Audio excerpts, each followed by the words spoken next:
Hey, I'm Joe Banks, and this is Show Don't Tell. This is a new series I'm kicking off where I start talking real smooth about movies, books, and other forms of media for your viewing pleasure. So go ahead and get comfortable, grab your chapstick, and let me tell you about Napoleon Dynamite. If you don't know what this movie is or what it's about, then get out of my house and go watch it right now, because I'm going to talk about whatever I feel like talking about with this movie. So if you haven't seen it and still want to watch this video, then this is your spoiler warning. Light spoilers, but nevertheless, they're there. Okay. This film is hilarious, awkward, melancholy, raw, truly genuine, and captivating from start to finish. Even to the admittedly out there post-credit scene where our hero rides in on a horse to his brother's wedding ceremony.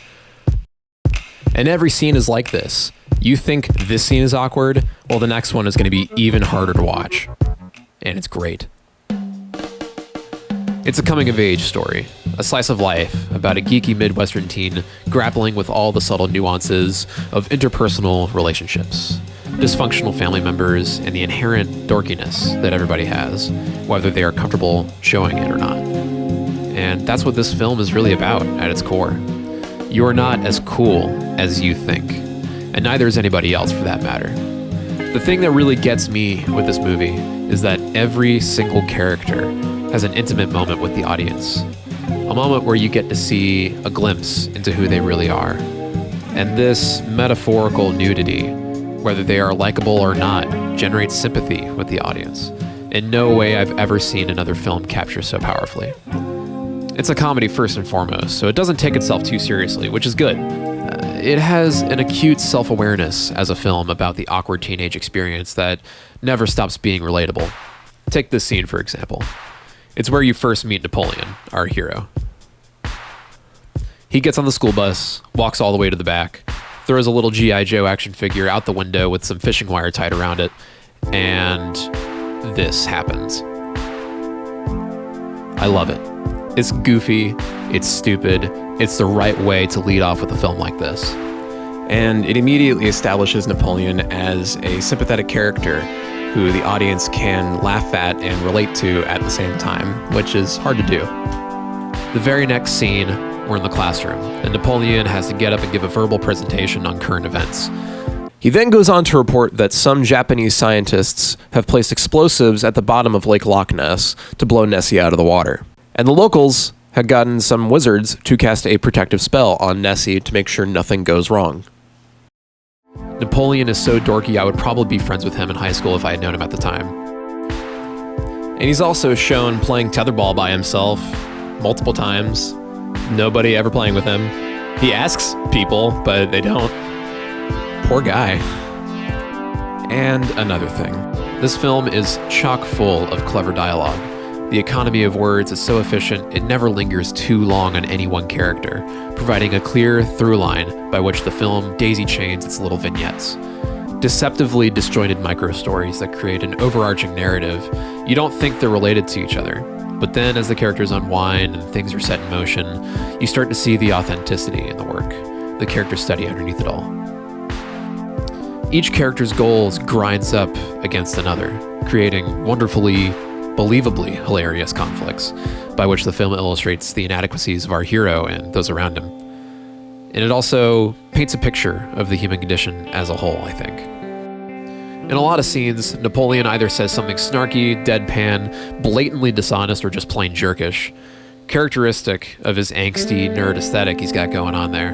But he's also bullied and treated unfairly by others, usually people older than him. So I can see where his attitude comes from, because I've felt similarly in my life.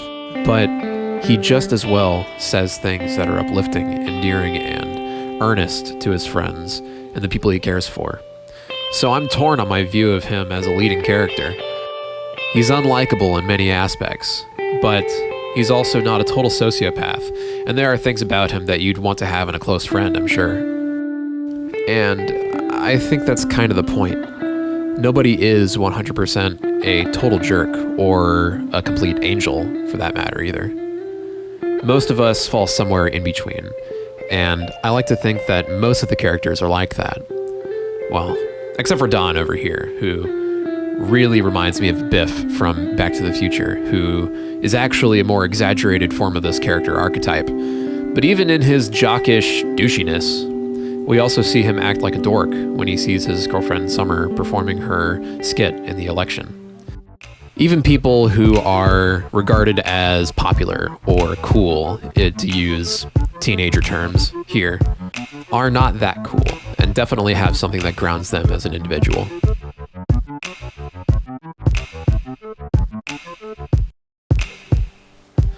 What really makes me smile, though, is how Napoleon and Deb develop over the course of the film in their relationship. When they first meet, Napoleon is snarky when he answers the door, and his brother says something about her mom going to college, which upsets Deb enough for her to shove her keychains into Napoleon and storm off. Napoleon then has her come grab her stuff from his locker because he can't fit his nunchucks in there anymore, and asks for a keychain of hers. He doesn't even say thank you.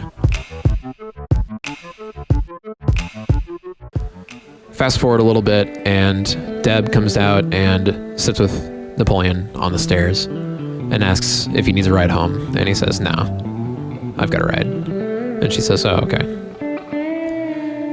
Fast forward to the dance.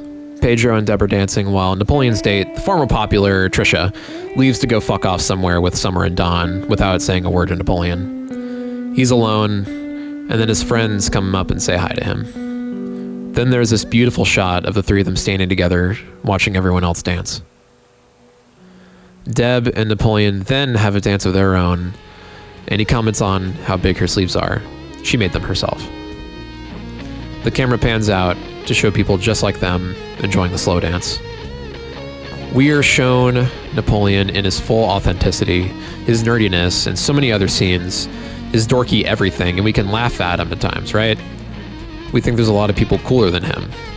Well, this shot right here shows that there are people who think they're all that, but they're here dancing at this cheesy 90s prom.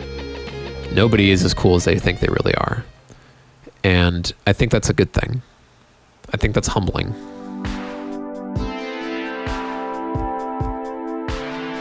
And they go through their tribulations in later arcs of the film, but it ultimately is reconciled when she sees him dance for Pedro's skit after his student body president speech. And we all know that scene.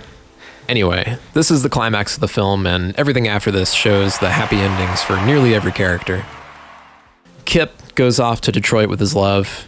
Pedro celebrates being elected class president.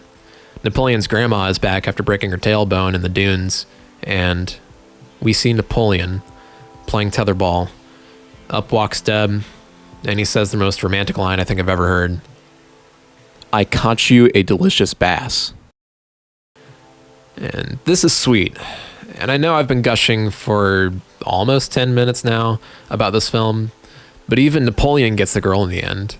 He's actually grown a bit too from where he started.